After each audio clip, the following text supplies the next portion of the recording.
देखा जाए तो मेरी उम्र 3 साल की है ना। 3 साल पहले मैं इस दुनिया में आया। बस पूरा जवान था और कपड़ों में। दोस्तों, अजय देवगन की इन फिल्मों में शैतान, मैदान, औरों में कहाँ दम था और सिंघम अगेन जैसी फिल्में शामिल हैं। आए जिनमें से उनकी फिल्म सिंघम अगेन तो अभी सिनेमा घरों में चल ही रही है और अच्छे खासे पैसे भी कमा रही हैं। और इसी को देखते ही 2024 में अजय देवगन की एक लगभग 20 साल बाद डिलेड फिल्म भी रिलीज होने वाली है आई। और अजय देवगन की इस डिलेड फिल्म का नाम है नामी। जी हाँ, आपने बिल्कुल सही समझा। उनकी फिल्म का नाम नाम ही है, जो वैसे तो लगभग 2002 और 2003 में बनना शुरू हुई थी और 2004 में इसको सिनेमा घरों में रिलीज होना था। और ये एक साइकोलॉजिकल थ्रिलर फिल्म होने वाली थी और अजय देवगन ने अपने पूरे दिल से इसमें काम किया था। आई फिल्म का डायरेक्शन कर रहे थे जाने माने डायरेक्टर अनीश बाज़मी, जिन्होंने बतौर डायरेक्टर अपने करियर की शुरुआत ही अजय देवगन की फिल्म हलचल से की थी। और हलचल के बाद उन्होंने back to back Ajay Devgan के साथ में प्यार तो होना ही था और दीवानगी जैसी फिल्में भी बनाई थीं। और अनीश बाज़मी ने साल 2002 में आई अजय देवगन के साथ में साइकोलॉजिकल थ्रिलर फिल्म दीवानगी के बाद ही फिल्म नाम की शूटिंग शुरू कर दी थी आई, जिसको उस समय काफी बड़े पैमाने पर बनाया जा रहा था और इंडिया के अलावा स्विट्जरलैंड और भी कई बाहर देशों में इसकी शूटिंग हो रही थी। लेकिन फिल्म की किस्मत इतनी खराब थी कि लगभग 80 से 85% तक फिल्म की शूटिंग कंप्लीट हो जाने के बाद में बची हुई मात्र 10 से 15% फिल्म की शूटिंग काफी डिले हो गई आई। हालांकि उस समय डायरेक्टर अनीश बाज़मी और अजय देवगन यह चाहते थे कि कैसे भी करके यह फिल्म बन जाए और सिनेमा घरों में रिलीज हो। लेकिन कई सालों तक लगातार इसके रिलीज होने के लिए प्रयास करने के बाद में 2006, 2008, 2011, 2020 और 2022 में भी कई बार रिलीज करने का प्लान किया गया है। लेकिन अब ये फाइनली 2024 में रिलीज होने वाली है। और इस फिल्म के लगभग 20 साल डिले होने के पीछे इसमें कई ऐसे इंसिडेंट हुए जिसके बारे में सुनकर आपको वाकई में ताज्जुब होगा कि यार किसी फिल्म के साथ में इतना बुरा आखिर कैसे हो सकता है। फिलहाल तो अजय देवगन की इस लगभग 20 साल डिलेड फिल्म का एक नया ट्रेलर एंटरटेनमेंट के बैनर तले बन रही। यह फिल्में 22 नवंबर को सिनेमा घरों में रिलीज होगी। हालांकि जब यह 2020 और 2022 के टाइम पर रिलीज करने का प्लान किया जा रहा था, तब उस समय इसको डायरेक्टली ही ओटीटी पर रिलीज किया जाना था। लेकिन जैसा कि आप जानते हैं कि अजय देवगन की फिल्में अभी अच्छी खासी कमाई कर रही हैं और लोग काफी पसंद कर रहे हैं, तो इसी को देखते हुए उनकी यह डिलीट फिल्म नाम अब ओटीटी पर नहीं सीधे सिनेमा घरों में आने वाली है। नहीं तो लगभग पिछले 10 सालों से अजय देवगन की इस फिल्म को डिस्ट्रीब्यूटर के लिए कोई भी डिस्ट्रीब्यूटर तक नहीं मिल रहा था। ये बात है लगभग 2002 के दीवानगी के बाद में एक और साइकोलॉजिकल थ्रिलर फिल्में बना रहे थे। उस समय अजय देवगन की इस फिल्म को बेनाम के नाम से अनाउंस किया गया था और बड़े जोर शोर से इसकी शूटिंग शुरू हुई थी। फिल्म में अजय देवगन का किरदार कुछ ऐसा होता है जिसमें उन्हें अपना पास्ट याद नहीं रहता है और वह भूल चुके होते हैं कि वह पास्ट में क्या थे। और इस तरह से अपने पास्ट को पूरी तरह से भूलने के बाद में आगे चलकर उनके साथ में ऐसे कई इंसिडेंट होते हैं जो अजय देवगन को और उनके साथ में बाकी और लोगों को मुसीबत में डाल देते हैं। और फिल्म की कहानी आगे बढ़ती है और अजय देवगन पास्ट में क्या थे यही खोजने का वह प्रयास करते हैं। इस कहानी में उनके पास्ट की आइडेंटिटी बिल्कुल पूरी तरह से गायब हो जाती है। या तो किसी ने इसको मिटाया है या अजय देवगन इसको भूल गए हैं। उस समय जब अजय देवगन और अनीश बाज़मी के इस फिल्म का अनाउंसमेंट हुआ, तो लोगों को यह उम्मीदें थी कि यह सबसे पहले प्रियंका चोपड़ा को साइन किया गया था। उस समय 2002 और 2003 के आसपास प्रियंका चोपड़ा भी बॉलीवुड में आने का काफी प्रयास कर रही थी और इसमें उन्हें अजय देवगन के अपोजिट साइन किया गया था।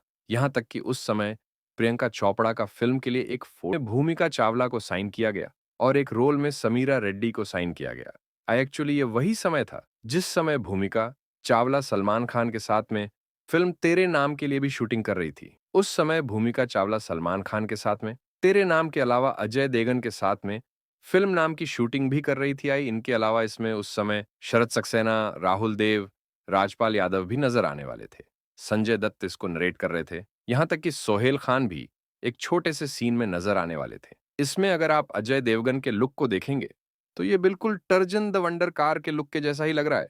जिसको भी अजय देवगन उसी समय शूट कर रहे थे। फिल्म को प्रोड्यूस कर रहे थे एक जाने-माने film producer Dinesh Patel actually Dinesh Patel Bollywood के एक जाने-माने फिल्म प्रोड्यूसर हैं और उन्होंने ही अजय देवगन की पहली फिल्म फूल और कांटे से उन्हें लॉन्च किया था। आगे चलकर दिनेश पटेल ने अजय देवगन की फिल्म दिव्य शक्ति को भी प्रोड्यूस किया था और इसके अलावा भी दिनेश पटेल ने साजन की बाहों में फिल्म के अलावा और भी कई फिल्में प्रोड्यूस की हैं और अजय देवगन को फिल्म में फूल और कांटे से लॉन्च करने वाले दिनेश पटेल को वो हमेशा से ही बहुत ज्यादा मानते थे और अजय देवगन की इस फिल्म को उस समय दिनेश पटेल ही प्रोड्यूस कर रहे थे, जिसको उस समय बेनाम के नाम से अनाउंस किया गया था।